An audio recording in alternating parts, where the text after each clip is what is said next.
여드름 흉터와 구진성 여드름이 함께 있는 경우에도 충분히 동시에 치료가 가능하다는 것을 말씀드리고 싶었습니다. 안녕하세요.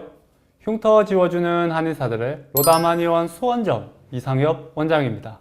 오늘은 양볼의 여드름성 피부 상태에서 발생한 양볼의 여드름 흉터, 그 중에서도 난이도가 좀 높은 편인 박스카 형태의 흉터와 아이스픽 형태의 흉터에 대해서 이야기를 나눠보도록 하겠습니다. 여드름이 있는 피부상의 흉터이기 때문에 피부에 홍반, 구진 등도 남아있는 상태임을 감안하고 이를 어떻게 진행해야 하는지도 함께 말씀드려 볼까 합니다. 박스카와 아이스픽 형태의 흉터는 깊이가 깊을 경우 흉터의 바닥이 확인되지 않아 음영진 상태에서 흉터가 검게 보이기도 합니다. 또한 입구가 아주 좁지 않고 어느 정도 있는 상태에서 깊이가 깊으면 여성분의 경우 그 구덩이에 파운데이션이 껴서 색이 선명해져서 아주 보기 흉한 상태가 나타나는 경우도 있습니다. 이를 대비하여 컨실러나 프라이머 등으로 열심히 메꾸시기도 하지만 매번 수고로움도 있고 피부 톤이 달라져 버려서 원하는 화장법대로 진행이 안 될 수도 있습니다.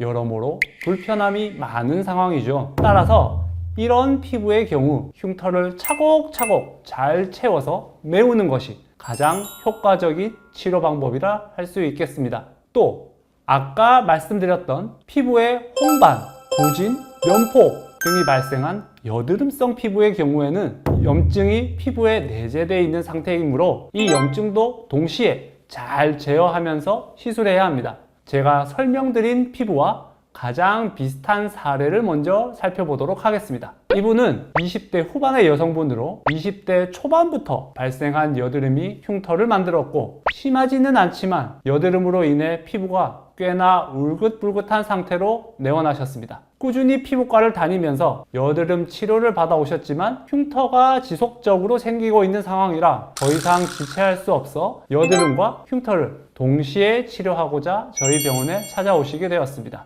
오른쪽 볼을 먼저 보시면 전반적으로 아이스픽 흉터가 자리 잡고 있고 깊이가 꽤 있는 편이어서 그 중에서도 크기가 좀 큰 흉터들은 아까 말씀드렸던 것처럼 화장이 끼이는 듯한 불편함을 느낄 수 있는 상황입니다. 왼쪽 볼을 보시게 되면 여기는 좀 더 심합니다. 볼 중앙부와 측면부에 있는 박스카 있는 형태의 흉터는 다행히 치료가 쉽게 잘 될 것처럼 보입니다. 하지만 그 주변부에 위치한 아이스픽 형태의 흉터 중 입구가 좁고 찢어진 형태의 흉터들도 꽤나 보여서 치료가 종료된 후에도 콕콕 찍혀 있는 형태는 좀 남아있을 것으로 예상을 해야 하겠습니다. 여드름 염증도 함께 제거하면서 시술을 해야 하기 때문에 새살침 시술로 인한 붉은기와 여드름으로 인한 붉은 자국까지 동시에 노출되면 시술 받는 기간에는 피부면이 거칠어 보일 수도 있다는 점 미리 이해해 달라고 말씀드렸습니다. 당연히 치료가 어느 정도 종결되는 시점에서는 이런 불편함도 모두 해소가 될 것입니다. 시술 2회차가 진행된 후의 사진을 보도록 하겠습니다. 오른쪽 볼을 먼저 보시죠. 아이스픽 형태의 흉터이지만 입구가 컸던 흉터들은 흉터의 벽면도 좁히는 치료를 병행하여 크기가 작아지며 깊이도 얕아진 형태를 보이고 있습니다. 하지만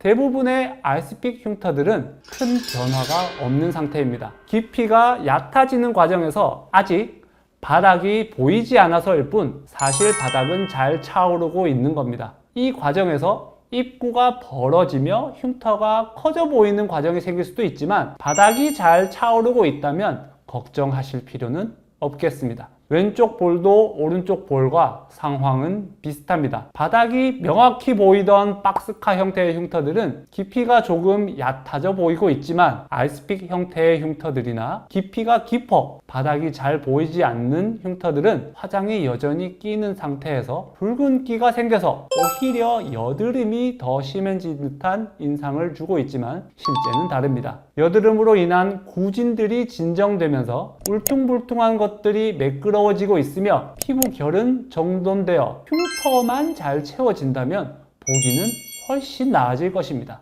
5회차를 진행한 후의 사진을 보겠습니다. 오른쪽을 먼저 보시면 화장이 많이 끼었던 큰 아이스픽 형태의 흉터들이 깊이가 많이 좋아져 보입니다. 또한 작은 아이스픽 흉터들은 더 이상 흉터처럼 보이지도 않고 그저 모공 정도로 느껴지는 상태입니다. 여드름 치료도 꾸준히 진행을 했기 때문에 피부 톤도 많이 맑아진 상태를 보이고 있습니다. 왼쪽의 경우엔 박스카 흉터가 더 많았기 때문에 차이도 많이 납니다. 쉽게 잘 치료되리라 예상했던 박스카 형태의 흉터들은 다행히 치료가 잘 됐고, 조금 흔적이 남을 것 같던 작은 아이스픽 흉터들은 코 옆에 정면부에 몇 개가 남아있을 뿐 대부분 잘 정리되었습니다. 아직 여드름이 군데군데 부분적으로 남아있어 붉은 자국이 조금 보이기는 하지만 구진들도 염증이 많이 소실되어 피부결도 많이 부드러워진 것을 확인할 수 있습니다. 오늘은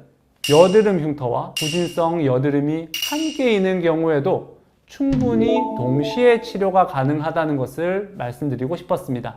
새살침은 흉터 하나하나에 직접적으로 작용하기 때문에 흉터가 아닌 부분에 나타나는 부작용은 적은 반면 효과는 즉각적이라 볼 수 있습니다. 또한 피부 상태에 따라 적절한 부가 치료를 동시에 진행함으로써 효과를 더욱 증폭시키며 시간을 단축시키는 효율적인 치료가 가능할 수 있습니다. 혼자 고민하지 마시고 상담을 통해 현재의 본인의 피부 상태를 정확히 진단한 후 고민하시는 것을 더 권해드리고 싶습니다. 오늘 케이스는 여기까지 말씀드리도록 하겠습니다. 감사합니다.